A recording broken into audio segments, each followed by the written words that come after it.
Hello and welcome back to my FPL channel. I'm FPL D Unit and today we are here for Wildcard Draft for Game Week 20. Now, and if you're new to fantasy, you get the first wildcard, which was playable from Game Weeks 1 through to 19 inclusive. You had to activate it before Game Week 19 deadline.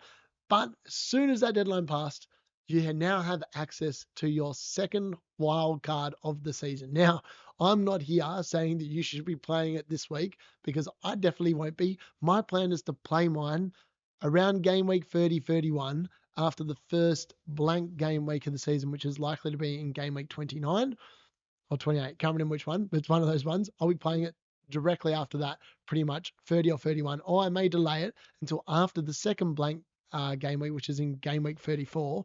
Then I may actually play it in game week 35. I think I've got that right. It's either 33 or 34. I haven't got that 100% right. So don't quote me on that. If I've got that wrong, let me know in the comments if I have stuffed that up. But second wildcard, some people are in dire straits and their team needs urgent repairs in order to get their second half of the season up and running. Because you might have been one of those people played in game week 2, game week 3, and your team is a bit of a shambles. Maybe you've still got Haaland in it. You need to move him out because you've been going out without Salah for all this time.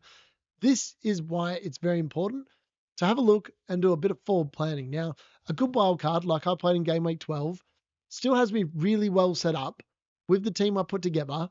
And it just means that I just need to make minor tweaks. Now, I have got a few problems in my team at the moment. Manchester United are a big problem, only because of the fact that they look like they're in relegation form. But I'm expecting after the Liverpool game with the easy run of fixtures that will turn. So without further ado, let's get into what you should be looking and thinking about in terms of a wildcard draft for game week 20. So how important are the fixture runs really? I think it's actually more important to target the teams that are in great form. So for example, at the moment, that's Nottingham Forest, that's Fulham, that's Bournemouth, it's Liverpool, it's Newcastle. They all look amazing. Yeah, that's all has to be said. I actually think you should be covering the Man City attack at the moment as well with one of their players for the next few weeks. That's it, really. You also do need to be aware of the Palace, Arsenal, Chelsea, Southampton, Man City, Liverpool, Fulham, Forest fixture runs. They're all still ongoing from game week 19 onwards. They're still looking really good.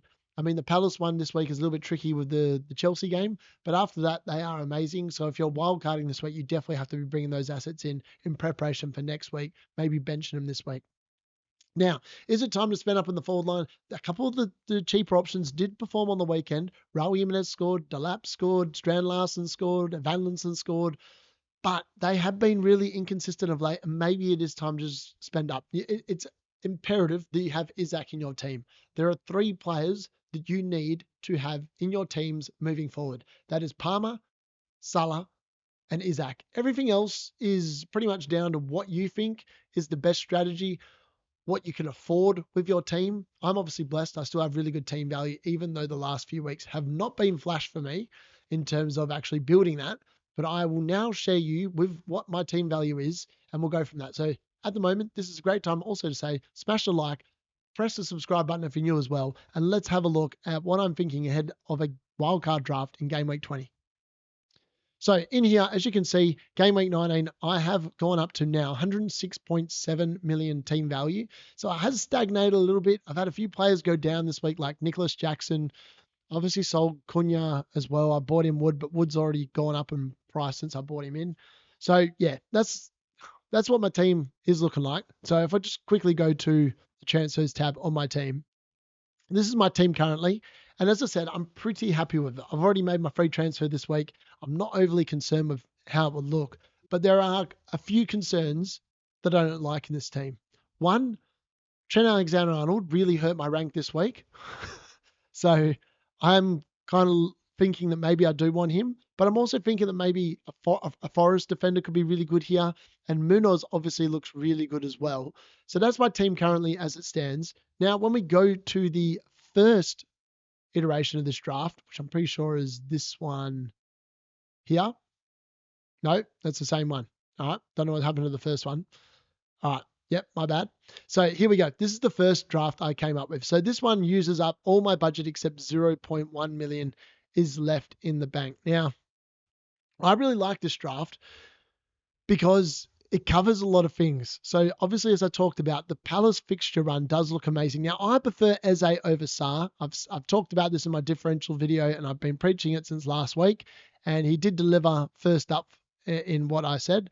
And I actually think that he's the better pick. Now, as I said, you're not picking the Palace assets for this week, but from next week onwards, game week 21 through to 28, they look absolutely amazing. And I think they're going to fire over that period of time. I think Palace are a better team than what we've seen so far this season. I expect them to pick up results against those teams moving forward as well. Now, as I said, I don't really like doubling up on defense, which is the only reason why I'm concerned about the Alisson Becker and Trent Alexander-Arnold picks.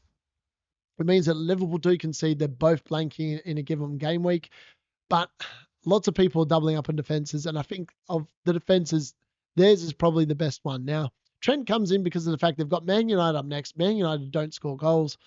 Forest do, and Brentford can score goals as well. But, I mean, the fixture run in general for Liverpool moving forward is pretty damn good on paper. Through to, like, game week 34. Like, game week 34, I'm a little bit more concerned. They've got a much harder run of fixtures to finish the season from 34 through to the end of the season. But realistically, they have been the best defensive team in the league outside of Arsenal. And Trent has been really good attacking wise. Now, I'm not sure he's worth 7.2, but because of the fact that there's no Saka and I've taken Foden out of this team, it means that you can spend that money on Trent, and probably pound on pound, he's probably better than having Foden or a more expensive third midfielder in your team. Obviously, Robinson, their run of fixtures for Fulham looks amazing for the foreseeable future, and he's probably the best. He's now got 7 assists for the season. He's just been super consistent. 0.3, 0.14 expected goal involvement and assist threat per 90 this season. He's really good. Now, Munoz is a player that I am obviously looking to bring in. Again, that Palace run, absolutely amazing. Looks really good. And yeah, after this week, he's definitely someone you want to play. Obviously, you will bench him this week. In the midfield, obviously, I've got Rodgers. And you're like, why have you got Rodgers? He's suspended till the 15th of Jan. Well, that's only the Leicester game. And when you look at Aston Villa's fixtures outside of the Leicester game and that Arsenal game in 22, it's a really nice soft run. And I'm expecting Rodgers to return in quite a few of those games. And I'd be quite happy to have him as the cheap enabler in this team. Like, he is the only real budget player in the front half, which I think is really worth it. I'm obviously paying up a little bit more for Eze. You could drop some money there to get someone else. Then obviously Gordon is just in there because Newcastle's run of form is unbelievable. He has been super consistent in the last 7 weeks pretty much, with 6 returns in 7 weeks. That's just super good. Again, here's a little bit of a differential. And then I've just gone and paid up on the forward line. Now, this is a little bit risky. Originally, I have Jackson in my team, but I think I would probably go Watkins because obviously he came back into the team with Duran obviously suspended, and he made the most of it. Got a goal and assist. It'll be very hard for him to be dropped now. Well, and with that soft run of fixtures I'm talking about between now and game week 26, it's hard to see Ollie Watkins not starting in all those games. And I think because of the fact that Jackson has been a little bit hit and miss, I think there's a play there to bring Watkins in instead. So I really like that. And then obviously it's the Chris Wood show. The Woody Woodpecker is definitely back in this lineup. I mean, his run of fixtures isn't amazing, but he has been super consistent all year, just ticking over nicely. And from an attacking perspective, I've got no concerns that they're going to be pretty good across the next 6 weeks at least. Obviously, Liverpool in 21 is going to be difficult. You'd probably bench him that week and play your 5 midfielders. But other than that, he does look really good.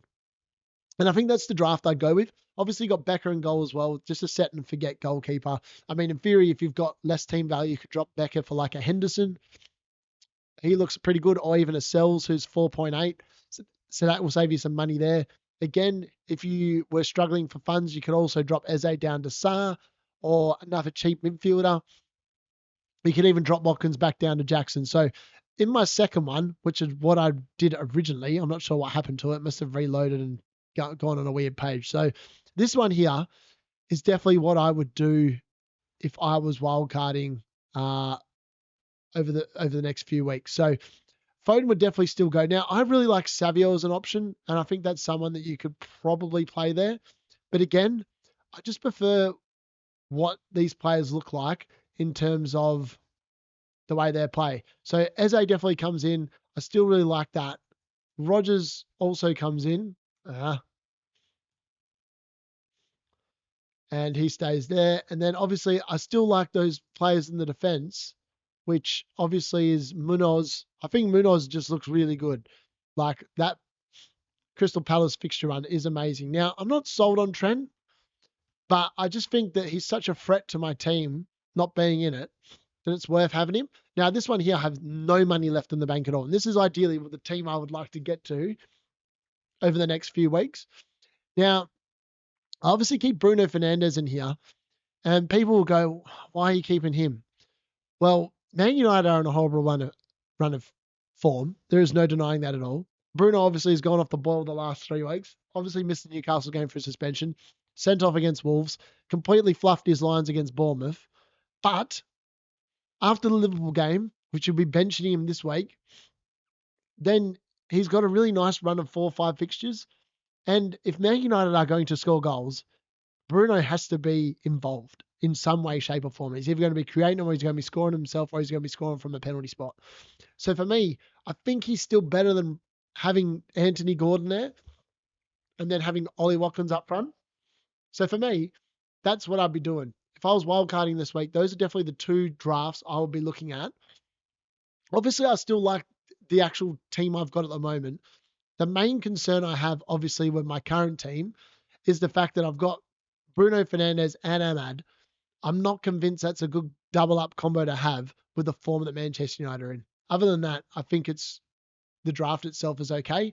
Obviously, taking on Trent is hurting, but if Phil Foden returns against West Ham this week, it won't matter what Trent Alexander-Arnold gets because Phil Foden will also get a big haul. So I'm hoping that that pays off. Obviously, on the weekend, it didn't. Trent got 15, Foden got 6, but it could easily have gone the other way. Phil Foden has been getting in the right positions. Just hopefully he can get a big return for me to make this play worthwhile.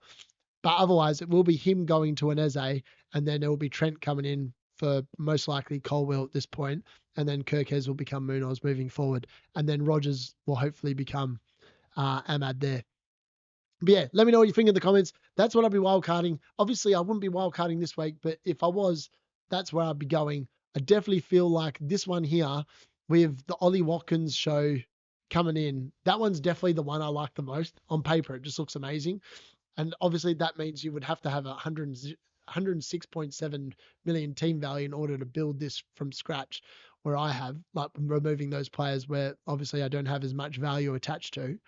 But yeah, let me know what you think in the comments. And if you're wildcarding this week, good luck with your decisions. Make sure you look at the fixture runs because they are important moving forward. If you've made it all the way to the end of this video, please smash the like button and subscribe if you are new as well. Thanks for watching. That's been FPL D Unit.